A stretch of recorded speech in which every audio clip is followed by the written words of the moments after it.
അങ്ങനെ പോവാൻ വരട്ടെ.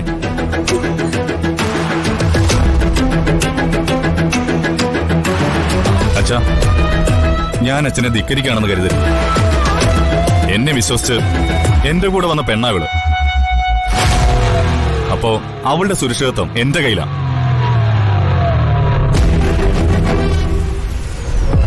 ഒരു കുഴപ്പം ഉണ്ടാവില്ലെന്ന് വിശ്വസിച്ച ഇവള് എന്റെ കൂടെ വന്നത്.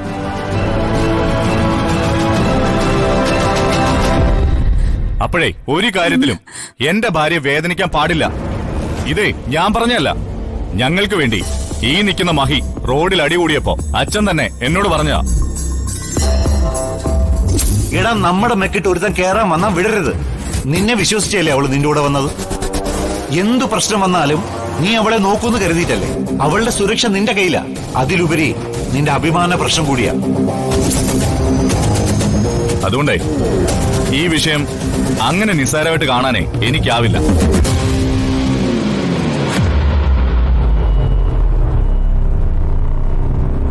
എന്ന് പറഞ്ഞ ഐശ്വര്യയുടെ അമ്മയാകാൻ പ്രായമുള്ള സീതയെ അവളെ കൊണ്ട് തല്ലിക്കണമെന്നാണോ നീ പറയുന്നത്?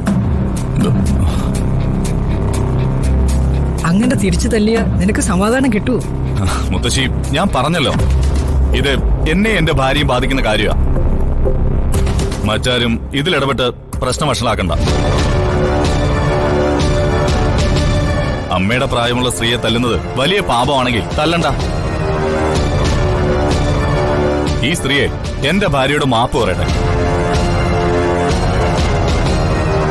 എന്താടേ ഈ പറയുന്നേ? മിണ്ടാട്ടം ഇല്ലാത്ത ഇവളെങ്ങനെയാ മാപ്പ് പറയുന്നേ?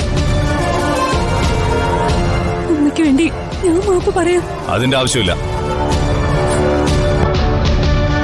മാപ്പ് പറയാൻ ഞാൻ ഉദ്ദേശിച്ചതേ വാക്കുകൊണ്ടല്ല, പ്രവൃത്തി കൊണ്ടാ.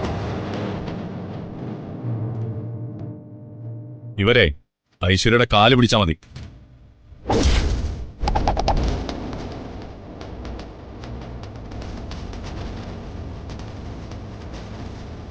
മറ്റാരും ഇതിനകത്ത് അഭിപ്രായം പറയണ്ട. എന്റെ മാത്രം കുടുംബകാര്യം ഇത്. പറയാൻ പറ്റില്ലെങ്കിലേ അമ്മയും മോളും ഇപ്പോ ഈ നിമിഷം ഇവിടുന്ന് ഇറങ്ങണം.